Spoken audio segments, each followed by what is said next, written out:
Hi, everybody. Taking a deep breath before this conversation today.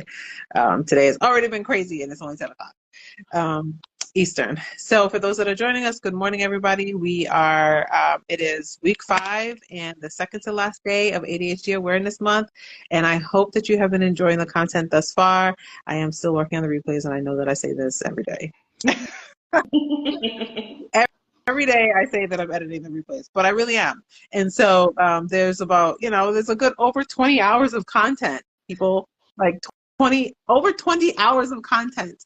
And should I have had a better system to uploading and posting? Absolutely. So you know what? Next ADHD Awareness Month, this process is going to look a little different. Okay. We learn from our brain. That is a t-shirt. Very true. And so this is a journey, and I definitely have learned from it.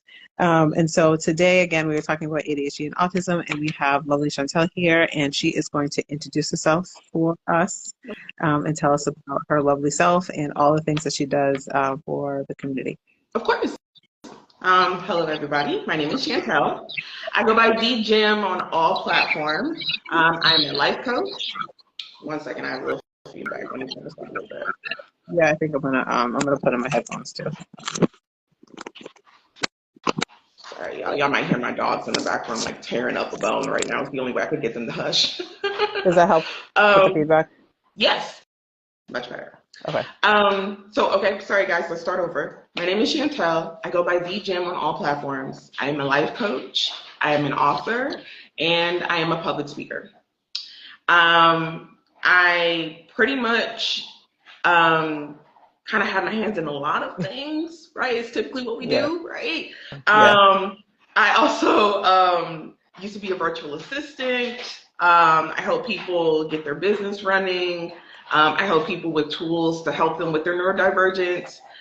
Typically, I do that kind of stuff in coaching, though, but the main ones is probably just like my life coaching, and I just dropped 2 books, so I'm heavily plugging the author part. I am also a public speaker, so I do different motivational speaking for different communities and stuff like that. What's the name of the books? What are the name of the books? You can't say that you have books and you don't name them. What are they? Right. Look. See, okay. So the first one is Dropping Gems, Life's Hidden Gems. It is Healing the Mother Wound. Okay. It's the first one. It's an easy read, right? You can tell I'm neurodivergent. I don't do anything that's too long. Mm-hmm. So this one is about healing mother wounds, especially in Black women. The other one I just dropped about 3 days ago, so I'm still waiting for the copy of that one. But that one is about generational trauma. Okay. And I tie both topics into everyday life. And I give tools and different journal prompts and things like that to help you with working through all of that stuff. So if you don't have access to a therapist or to a life coach, I gave you tools to be able to do what you would do in those sessions anyway at a cheaper price. Yes. See, this is why I have my guests on, right? Because, the world talks about autism and ADHD in not a really good, positive way. And and you see all these research about how we're failing and how we're addicted to all of these things. And it's in a lot of cases that does happen, right? But there are also people like Shantel that is over here writing books, serving the community, and doing the things that she loves and is great at. And is such a blessing to this world, right? And so we have talents, we have skills, people need to use them. Need to access our brains because we are here to make some improvements into the world around us. But anyway, that's here nor there. Thank you for letting the world know about your brilliance and your excellence. And so let's get into the topic. So talk to us about your experience working with ADHD and autism community. Yeah.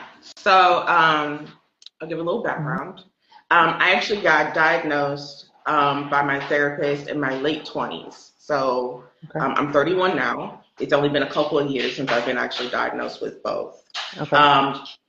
First, she diagnosed me with ADHD. Then I said, something else is floating around here. Can we take another test? And she said, sure. And I am, in this way, very lucky because I do have a neurodivergent Black woman as a therapist.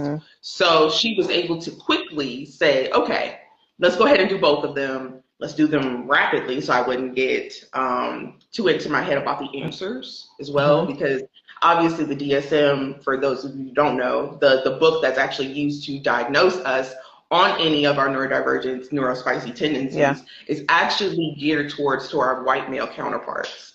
So neurodivergence in Black women looks grand to me. It looks amazing, right? It looks colorful, it looks bright. It looks dyeing your hair different colors every other week, right? It looks like doing tons of makeup and doing different eye things. It looks like twerking in the mirror. It looks like saying random cultural phrases in the mirror type thing, right? She was able to pick up on some of those things and say, okay, let's do the autism one. And I was able to do that with her. Now, having both, for me, sometimes I don't know which one is acting out at what time, right? So to speak. But I have grown to be able to kind of hone down, okay, this is the ADHD part of my brain. Okay, this is the autistic part of my brain. Okay. ADHD gears more to kind of like the impulsivity, the hyperactiveness part of my brain. Okay. And also the ability to like get strayed, like squirrel, shiny thing very easily. Staying organized and things takes practice for me. Okay. Focusing on tasks. Body doubling is like a lifesaver. That is like literally how I got my books done. I excel at creativity though as well though, and adaptability and all those things, all those beautiful insights. That's the ADHD part of my brain. Okay. The autism part misses out on social cues. Okay. She doesn't do tone underneath tone. I need it very straightforward, very flat, or you've got a 50-50 chance I missed it and I don't know what the joke is. Right? And I'm just laughing because you're laughing at this point because that's awkward, right? Like, there's a very big chance that I may get sensory overloaded, right? Now, that one's kind of tricky because ADHD can also lead to sensory overload. Autism, though, it kind of shows up more as like a meltdown. Like, I will get sensory overloaded and then I just can't. Okay. I'm mute. I'm nonverbal. I can't go forward with whatever is taking place right now. It gets too much, right? Deep focus, attention to detail, noticing patterns when I walk into a room, things like that. That's autism. They work beautifully together when I can get them on the same accord, right? It's like having twin toddlers. But when one wants to do one thing and one wants to do the other thing, I'm kind of just sitting here waiting for either for me to grab one of them or for them to both sit the hell down. It's a lot. But I really do enjoy my perspective on life because of my tendencies and the way that I'm able to do things. I think that my experience with both of them, if I'd known earlier, I wouldn't have gone through as much as I did. Yeah. In the way that I did, I'm gonna put it that way. I think everything happens for a purpose, but I think I would have reacted differently. I remember being written up at work for not interacting with my peers, for being nonverbal. And because I couldn't advocate for myself and go, hold up now, that's something that my brain does. It was looked at as not a team player. I wasn't someone who wanted to interact with my peers. And I was a travel agent. That's another lifetime ago thing I did. But being a travel agent and dealing with having a team, having clients, things like that, they want you to be interactive. They want you to be social. I can be social when it comes to my money. No problem. Right. No problem. Give me a client. But to the people that I work with, sometimes it doesn't hit. I don't want to hear about your 7-year-old kid all day, every day. That's just me. My brain doesn't do small talk. I can't do it. if there's not a purpose to our conversation, I clock out. You will see me clock, and I'm not good at my facial features either. It's another beautiful trait. So you will see me zone out. Yeah. And now I feel bad because you feel bad. That's awkward. We could have avoided that. I just didn't have to talk to you. But those, those little things are what impacts people at work, right? And so those are the things that people get in trouble for. Those are the things that people, talk about behind your back in the in the lounge or in the private meetings that leaders are having, like, these are the things that conversations are having about their employees that are stopping individuals from growing professionally, because it's like, okay, well, they're not social enough, or they're not going to the after party, or they're not interested in hearing about my personal life. And so now this isn't necessarily the person that I'm going to put on the leadership track.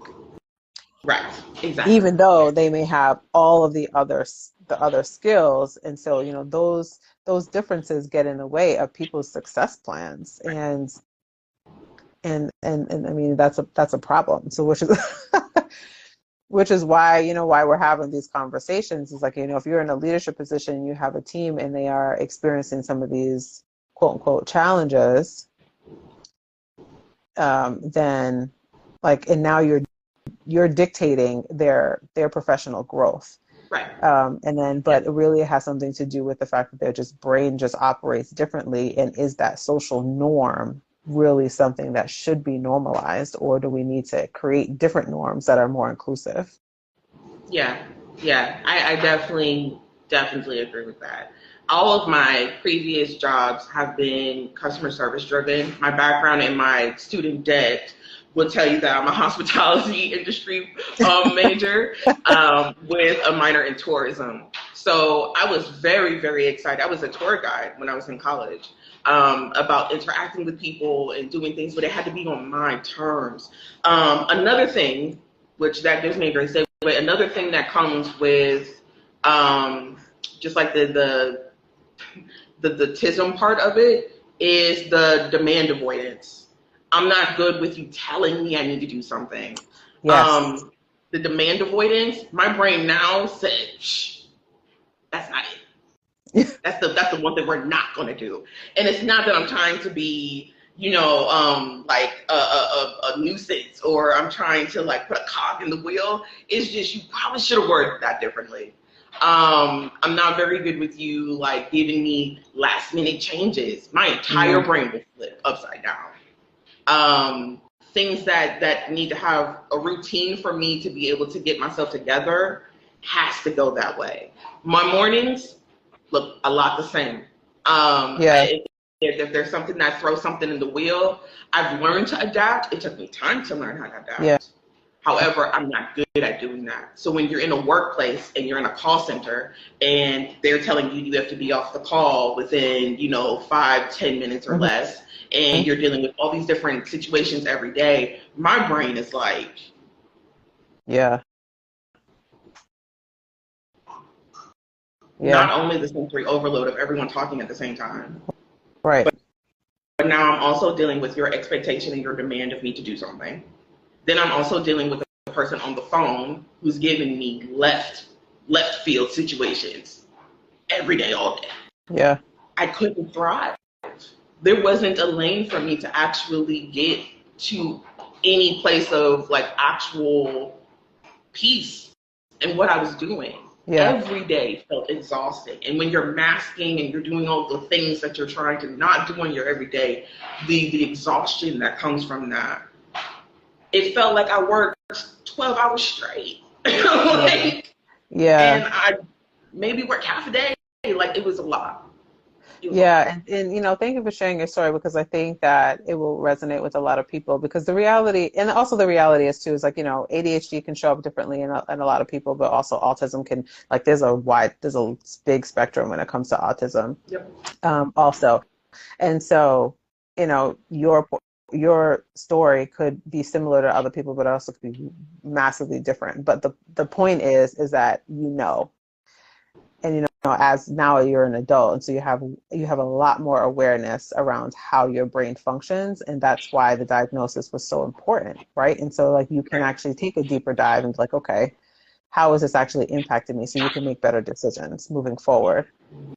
Like, how is the ADHD impacting me? How is the autism impacting me? Is this job, is this career path, is this social event, is this conversation with a family member going to be one that I want to engage in? Right. Based on how it's going to impact me, and then how I may impact it as well. Right. And so, you positioned yourself to be able to make better decisions. Yeah.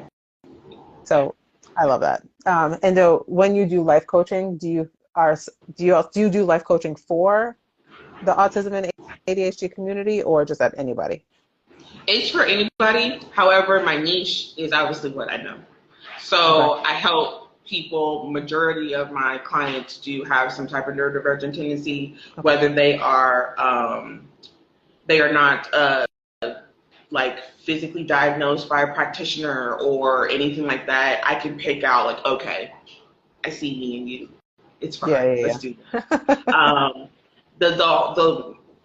The thing that I love about being able to be a life coach is arming our community with the tools and resources that they may not know that's there, right? There's a lot of things, a lot of different apps, there's a lot of different programs and all this other stuff that they kind of like make, but they don't talk about. And sometimes even the apps that you use on a day-to-day, you don't realize you can use it for different things. I love being able to give our community, hey, have you ever thought about using your alarms for getting through your day instead of just waking up? Did you ever think about time blocking your day so that you can make sure that you get to where you need to go on time? Or maybe even using ChatGPT to make sure that you can word things in a way that may be perceived as a little bit more delicate versus you going in for the jugular because that's how we talk. Like I love being able to just arm people with all of that knowledge. It took a lot of try and fail for me. So if I can help you get 3 yards down without having to do all that, then I would love to. I feel the same way. And I wonder if that's like really the ADHD part. It's trying to get to the point as quickly as possible almost. It's not wanting to deal with the fluff. And it's also not wanting to repeat mistakes unnecessarily. It's like, we're looking for the most efficient thing as possible. And so like when I'm hearing you, all I hear is, let's get somebody else there faster than we did because we wasted a lot of time. And so if you don't have to go through that experience, then don't. Yeah. Because it wasn't fun. Right. It wasn't. I hated it. Let me help you not do it. Like it was a nightmare for me. I went through years of not being employed. I went through homelessness because I couldn't get employed. If I can help you get on whatever track best benefits you, stay on that track, go further than I did, let me pass you the baton. Yes. I have no problem doing that. Yes, I feel the same way. I feel the exact same way. It's like this is part of the why I'm having these conversations, right? It's like, get this content, get these resources, get access to these people on my feed so that you can get the support that you need, because you don't have to struggle. Right. Like sometimes we spend so much time in getting lost in the struggle, and it's so unnecessary. And so it's accepting the fact that, okay, your brain is different. It's different than, and it's different in the sense of, because it's really, honestly, it's being like, the reality is the neurodiverse community is massive. And so, but it's different than how our world is designed. Yep. And what it's designed for. And so accept that, access the tools, see if they work, and not get caught up in the struggle, because we can sometimes stay in the struggle. But it's increasing the awareness too, because like I didn't know that I was, like, in a lot of cases before I got diagnosed, I didn't really know that I was struggling. Like I thought what I was doing was normal. I thought everybody had this challenge. Right. And it's little things like I didn't even know, like for instance, you just learn to adapt. Like if you don't, when you're in a position where the world isn't designed for you, you just learn to adapt to it, right? And so if you don't know that you don't know. So it's little things, like, for example, I was in college and I clearly could not see. I could not see the board. So I just moved forward. I was like, well, if I move forward closer to the board, then I can see. But the reality is I needed glasses. Right. But I wasn't even thinking that I needed glasses, because that required me to like ask somebody else or to get some more insights. Like, and it's not that people around me didn't have glasses, but I just did not put two and two together at all. And so I just moved closer, and then I was like, oh, if I move closer, I can see. No, I got glasses maybe 10 years after. I should have, and then I realized there was a lot of parts of the world that I was not privy to. Yeah, I was not privy to. Like, I didn't know the shot clock was at the bottom of the TV screen when I was watching basketball games. I was like, oh my God, they count down. Billboards on the road I didn't see, all types of things. And so, but the reality is, like, I didn't know that I needed additional support because I thought everybody experienced this. Yeah. And so the reality is, like, everybody doesn't experience this. Everybody doesn't experience some of these challenges that we do as ADHDers and in the autistic community. And so there are supports available. And so we're here to talk about it. So what are some of the top tools that you have recommended for your clients? Yeah. So main one being the clock app on your phone, right? You use it to wake up. Most people do. Most people don't have a typical alarm clock, but if you do, that's fine too. Use that too. Time blocking your day is a very efficient way of making sure you need to get done what you need to get done and do what you need to do, right? Another thing, ChatGPT, right? I'm doing a webinar for ChatGPT too coming up, because it is such a massive tool. I literally pay $20 a month for ChatGPT and all of the little intricate things that happen inside of it. I've named my ChatGPT. Her name's Nova, by the way. We are like this. Okay, we locked in. It's like having a assistant to your brain. Yeah. Okay, I literally just dump into her. Hey, this is everything that I have going on for the day. Let's get done. What do I need to do first? Well, you need to go to your social media platforms and post about your book. You're right about that. Probably should have did that 20 minutes ago. But it's okay. These are the things that help you. Another thing, which a lot of people don't recommend, a community and a support system. There are so many groups on Facebook for our community. Black women alone for neurodivergency have over 20 groups on Facebook. Find one that you want to be in. Okay? Black autistic groups, good dozen and a half. Find one. Okay? Yeah, find one. The reason I offer this one a lot, and a lot of people don't normally hear this one, but the reason why I'm saying this is because although I feel like I am Oz, okay, and I have all the knowledge in the world, okay, behind this curtain, there's somebody over there behind another curtain that has even more information than I do. The way that you are able to get through your day and to be able to add more things to your arsenal is by networking, by talking to people who have similar discussions, similar situations, similar lifestyles and habits. We understand us. We get it. Okay? Can't tell you how many times there's a post in one of these groups. Hey, y'all, just talked to this person today. Tell me if I'm wrong. And then they go down to the entire situation, and the comment section is like, girl, no, because I did the same thing. I'm confused. What the issue is that type of community. We have to have our villages again. Yeah, and I literally just had this conversation with a client last night too, just about how the community is so much bigger than your neighborhood now. Yeah. And so, she had a particular desire to be in a profession, and if she couldn't find somebody to talk to within her local community about that particular profession, I was like, you just get on the internet, like get on LinkedIn. People enjoy talking about themselves, and they enjoy, and a lot of people really enjoy helping other people. Like, that is something that is in common for a lot of us. And so asking a stranger, and like sometimes strangers are more helpful than the people that you know.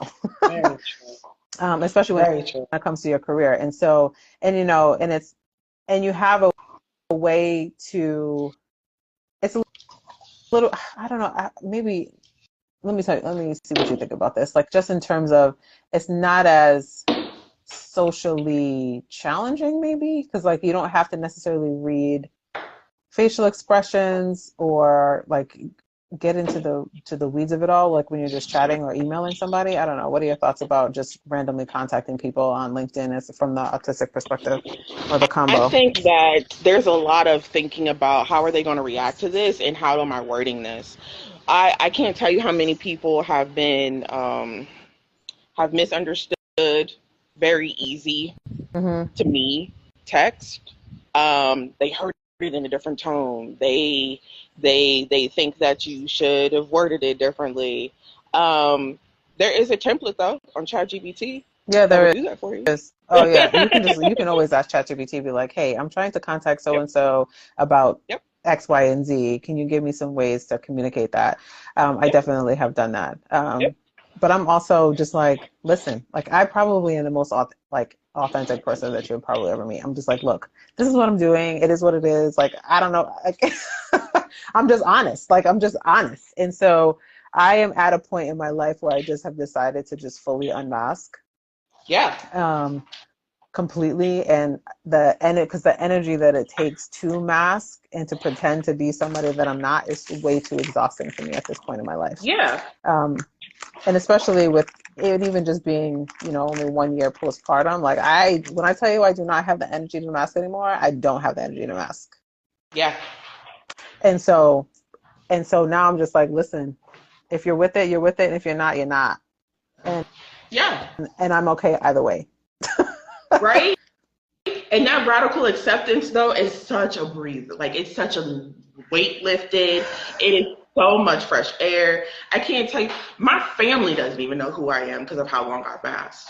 And I Mm-hmm. mean that plus obviously traumas and stuff like that because typically people remember you from whatever age they Right. have you as and all of that stuff included, but they still wouldn't know who I am because of how much I've masked around them and how much I've masked around even friends. I've had to reintroduce myself to friends. Hey, boo, no, we've known each other for some time, Mm-hmm. but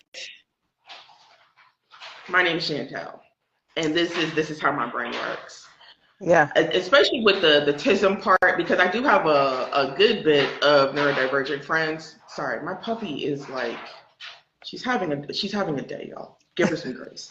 Um, but I have a lot of neurodivergent friends that either just have ADHD or just have autism. Yeah.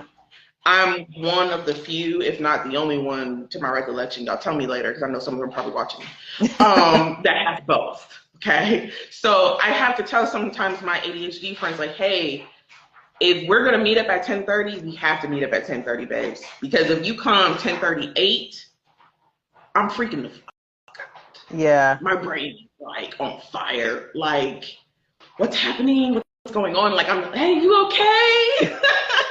You stuck in the like, where you at, girl? Do I need to come get you? What's going on? I am not very good with last minute changes, last minute, like different things. Like my brain is like, okay, girl, you gotta keep up, but slow down. Yeah. And the ADHDers, we're just like completely time blind and like all over the place, right? And so, but I mean, it's good for us to be aware of that also. Like, it's good for us to be aware of how our own behavior impacts other people.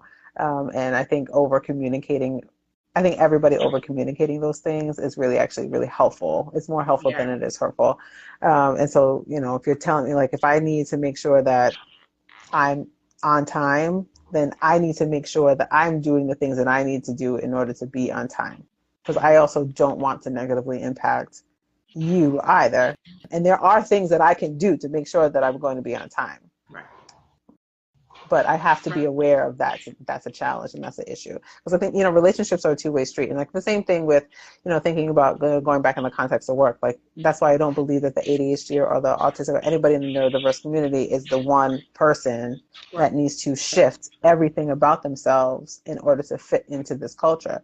Like, no, once you add a new person, the culture's already shifted. And so how do organizations adapt to the constant culture changes in order to ensure that everybody feels welcome and that you're creating an inclusive environment? Yeah, I think that until we realize how many of us there really are, which I say this in a lot of different instances. I say this to my LGBTQ community. I say this to my Black women specifically. I say this to our neurodivergent, neurospicy.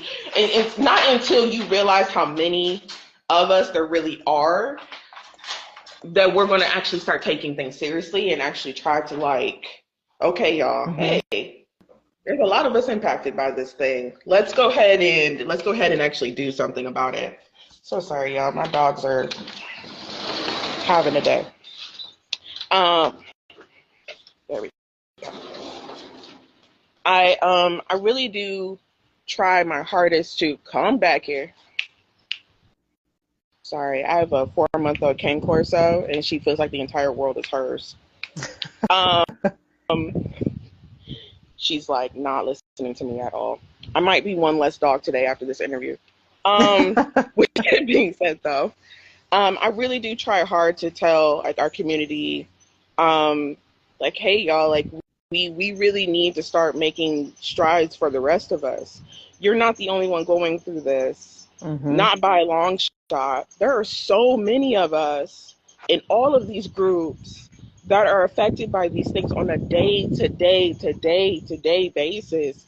This is not like a once a week is bothering me, next week I'm good. Like, this is a day-to-day instance, and it really does need to start shifting for the better.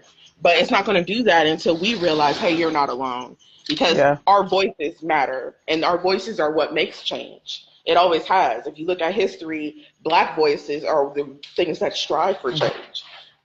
We're the ones who show up for everyone all the time. Yes, and there's a lot of change. I mean, there's more research and stuff that's coming out, which is really helpful. Yeah. A friend of mine who I need to call and have her on this live to talk about it. She did some research for her dissertation, and we're talking about that almost 70% of the workforce is neurodiverse. Yes. And so if 70% of the workforce is neurodiverse, why are we creating policies and procedures for the 30% and not incorporating policies and procedures for the 70? Right.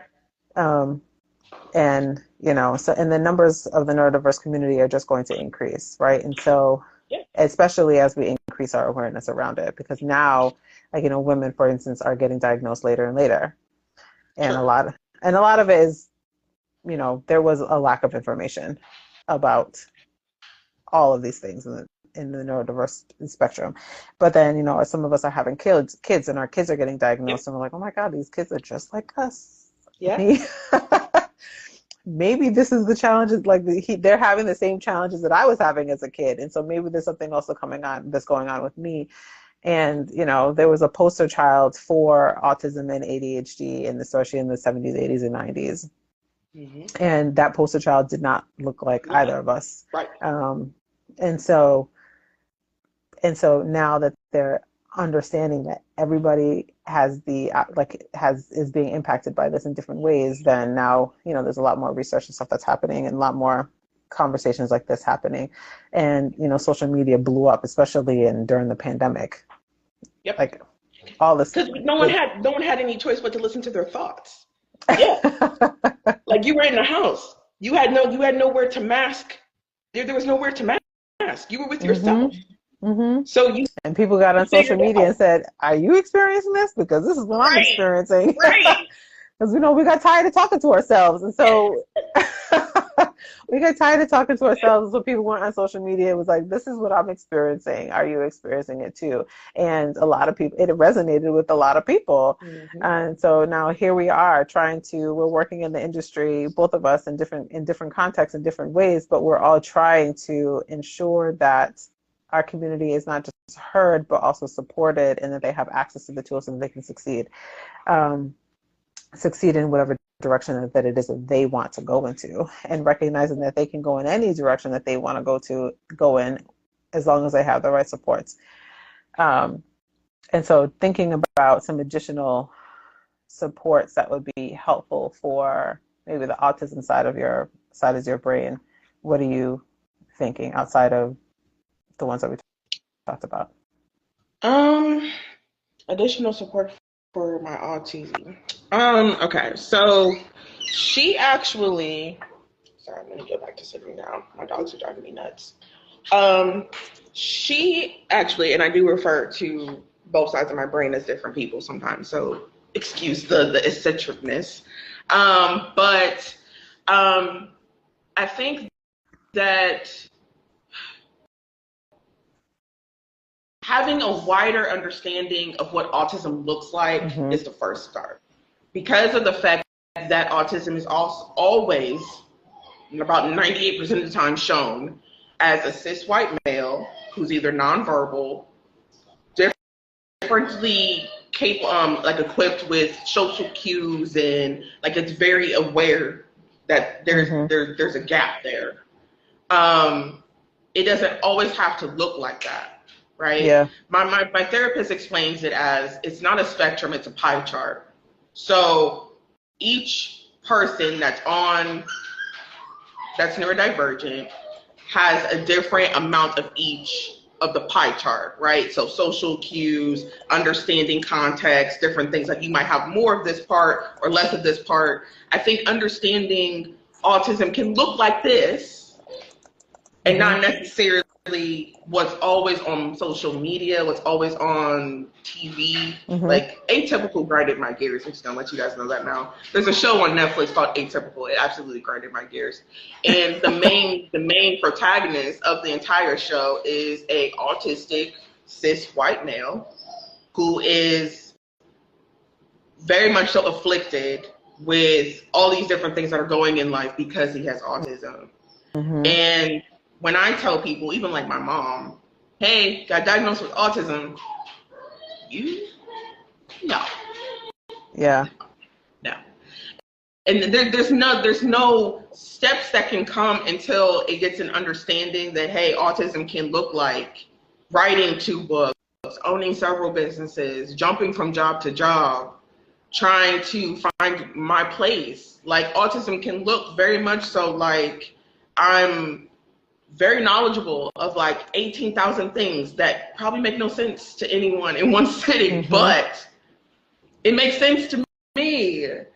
Autism can look like sensory overload. I don't like certain textures. I'm so bad at last minute like changes, last minute plans. Friends want to go out to the bar last minute. Sorry, girl.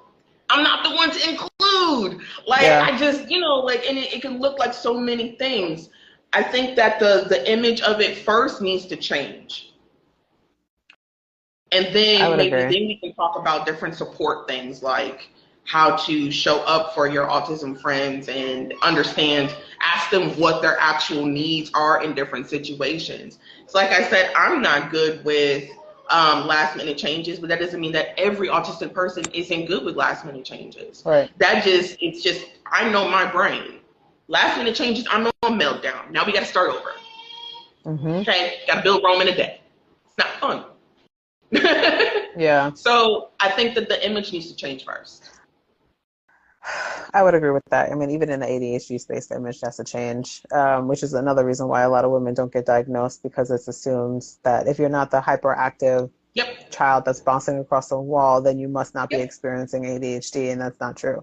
And which is another reason why a lot of girls end up getting missed in school, because they're not necessarily the disruptor in the classroom, but that doesn't mean that they're paying attention. Right. And so it's important. I think the images of what the world sees when it comes to ADHD and autism, if they make that shift, I think it could have a drastic impact. But not only just who the avatar is for autism and ADHD, but also who's talking about ADHD and autism too. Who, like the lack of diversity when it comes to some of these speaking events when it comes to ADHD and autism, and that's across industries. Yeah. And you know, I was very intentional this particular month to ensure that I had a diverse panel. And I don't know if it's something that other people noticed, but I was very intentional about ensuring that there was some representation across the globe, really across the world, by people from New Zealand, from Poland, from the UK, from the United States, Black, whites, like Latina, Asian, Southeast Asian, like everybody, because I wanted to know, like, because it impacts all of us, and I wanted the face of the people that were speaking to tell another story, that it is, we're all having a shared experience across the globe, and it's something that we should be talking about globally, and not just cis white men. Like, we're not the only, like, they're not the only ones that are writing books. They're not the only ones that are writing research. They're not the only ones that are presenting. And so, yes, is their perspective important and valuable? Absolutely. However, it is the only voice that is important and valuable? No. And so here we are. ADHD Awareness Month, and ensuring that all voices are being heard throughout this month. Man, I feel like there's so much more that we could be talking about, for sure, when it comes to autism and ADHD. And we didn't really do any like definitions or like some of that, and so maybe we can just save that for another time. But I had a question for the people that are listening, if they had any questions for us. Okay, yes, good. I'm glad that you appreciated the diversity of the panel, for sure. I was very intentional about it. I really wanted to make sure that everybody's voice was heard, because I think it's important. It's extremely important. It's important to me. And is there anything else that you want to add to the conversation before, or anybody else have any questions? No, not particularly. Sorry, I don't know what in the world. I think they're jealous that I'm talking to you. I don't know what's going on with my girls. No, I don't really have much to add. I do, however, want to make sure that people are aware that there are things out there for you, okay? And people, this is all she wanted. Literally, all she wanted was to get in my lap. People are here to try to help you get to those things, right? So sorry for all of the distractions, y'all. But when we're on these lives and we're yelling from the rooftops, hey, we have resources. Don't be afraid to advocate for yourself and go get those resources. I talk to primarily Black women all day, every day. There's mostly who my clientele is. So I'm not trying to other anybody, but specifically I'm talking to us for right now, okay? Mm-hmm. We are so used to being at the bottom of the totem pole, you don't know how to advocate for yourself. Start here. Mm-hmm. Okay? This is going to impact not only how you show up for your job, how you parent, how you are a sibling, how you like how you show up in day to day, how you do your grocery list, how you wake up in the morning. Like these type of things impact everything, right? Advocate for yourself. That's my biggest thing. Advocate for yourself. We're here to help you advocate for yourself. Oh, I didn't see a question. Yeah. How do you feel about the term ADHD? I don't mind it. It doesn't bother me at all. It doesn't bother me at all. I think I even told someone and they didn't even know it existed, and I was like, yeah. It exists. Yeah, I don't mind it at all. I think that because of the fact that I get to the point, I don't like all the fluff. Abbreviate it. If I can make it shorter than that, I would. Okay. Yeah. Being honest. So yeah, no, I don't mind it. I don't mind it at all. Yeah. Yeah. I haven't heard anybody be upset about it either. But there's a lot of different terms that people are using. I think there's like been a lot of opinions about ADHD though, because ADHD terminology doesn't necessarily really represent Right. what's actually going on in the brain. Right. And so there has been a lot of conversations about shifting that language. Yes. And so some people adopt like neurospicy, some people adopt, there's another one is a VAST, I think. Um, Variable attention. I forget what VAST. Mm. Um, Let me see, VAST ADHD. It's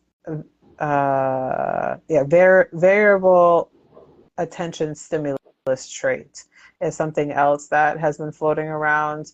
But because with ADHD, there's this perception or inaccurate stigma that goes along with like we're not Right. able to focus. Right. But that's not true. It's No. like we're able to focus on the things that we Right. want to Right. focus on. And so there's some, the terminology with ADHD has definitely shifted over the Yeah. years. But, ADHD has been noted in historical books back in like, what is it, like 400, 200 AD or something like BC or something. And so there definitely has been some awareness around that some people are different than others.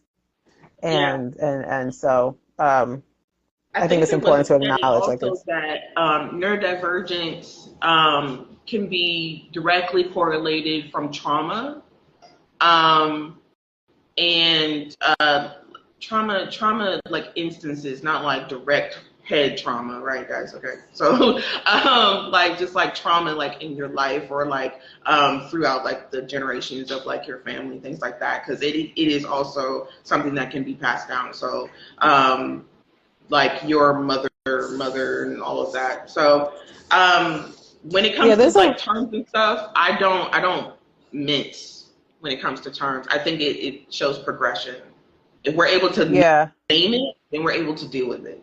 That's yeah, and that's I don't get caught up in the term necessarily in the terminology either because like I'm like, okay, well, yes, we're still trying to figure out what the right term is for it. However, what does it mean though? It means that there's something different going on with my brain. There's some challenges, some executive function challenges that I am experiencing, regardless of what it's called. I really need to be I need to be aware of how it's impacting me. Like you can call it purple blue moon. It doesn't matter. Like how is the purple blue moon impacting me? And right, like am I right. aware that the purple blue moon is impacting my ability to get a job? And so and so um that's what I need to know, and that's what that's what I talk about a lot with my clients is just like increasing your awareness of how your ADHD is really impacting you, and do you Yeah. fully have a clear understanding of your brain, and being able to articulate those differences Mm-hmm.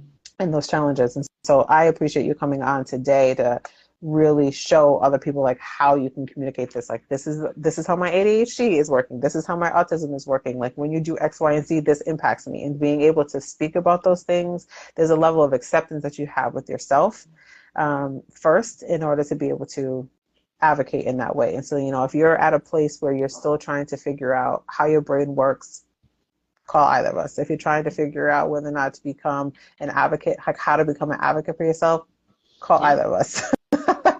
um, and if like you have questions, like access our resources that are on our websites and Mm-hmm. DM us. So we're here to be able to support you. And a lot of my guests that have been coming on all month are also available, and everybody has a different niche. Mm-hmm. Um, and but people are here to support Yep. you in one way or the other. And so if that's the only takeaway that you get from this conversation today, I mean, that's a good one. Yeah. Still a gym. I'm That's still with yeah. it. That's a great one. But thank you so much for coming on today. Everybody that is listening, we do have one more day left of ADHD Awareness Month. And so tomorrow we are going to be doing some neurosystem regulation work. Ooh. And so we have somebody coming in she's actually in LA. I think she's in LA. She's out in California. She's on the West Coast. And she is going to be giving us some different ideas and some tools around how to regulate our systems. And so that should be good. And then we'll do a quick recap. And so throughout these conversations, though, there have been so many more that we want to have. So I've been creating a list of different conversations we want to continue to have. So I may or may not be doing this every day in the month of November and December because it is a lot. Okay. But Yes.